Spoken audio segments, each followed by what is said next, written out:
সরকার বিরোধীদের মতানৈক্যের জেরে একাধিকবার মুলতবি হয়েছে শীতকালীন অধিবেশন। চলতি শীতকালীন অধিবেশনের তৃতীয় দফায় রেকর্ড সময় নষ্ট হয়েছে। অধিবেশনের ৩ দফায় লোকসভায় প্রায় ৭০ ঘন্টা সময় নষ্ট হয়েছে বলেই সংসদ সূত্র খবর।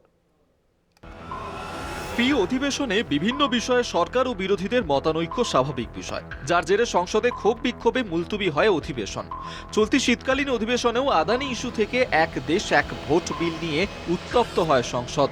সংসদ সূত্রে খবর, তৃতীয় দফায় মুলতবির জন্য রেকর্ড সময় নষ্ট হয়। বারবার অধিবেশন মুলতবির জেরে তৃতীয় দফায় ৬৫ ঘন্টা সময় নষ্ট হয়েছে। এই অধিবেশনের মোট ৩ দফায় লোকসভায় প্রায় ৭০ ঘন্টা সময় নষ্ট হয়েছে। ২৫শে নভেম্বর সংসদে শুরু হয়েছে শীতকালীন অধিবেশন, শেষ হয়েছে ২০শে ডিসেম্বর।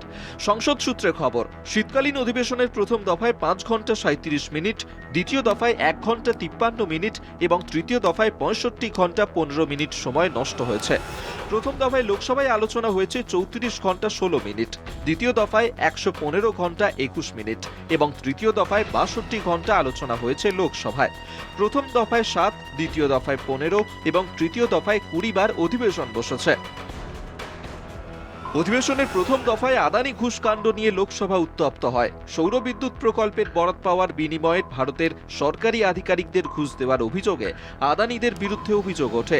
২০শে নভেম্বর আমেরিকার আদালতে গৌতম আদানির বিরুদ্ধে গ্রেফতারি পরোয়ানা জারি হয়। দ্বিতীয় দফায় ওয়াকফ, এক দেশ এক ভোট বিল, মণিপুর হিংসা, সংবিধান বিতর্ক এবং রাজ্যসভার চেয়ারম্যান জগদীপ ধনকরের বিরুদ্ধে অনাস্থা প্রস্তাব ঘিরে সরকার বিরোধীদের তরজা তুঙ্গে ওঠে। তৃতীয় তথা শেষ দফায় সংবিধানের প্রণেতা বি.আর. আম্বেদকরকে নিয়ে স্বরাষ্ট্রমন্ত্রী অমিত শাহের মন্তব্যের জেরে সরগরম হয়ে ওঠে সংসদ চত্বর, যার প্রভাব পড়ে লোকসভার অধিবেশনে। কলকাতা টিভি।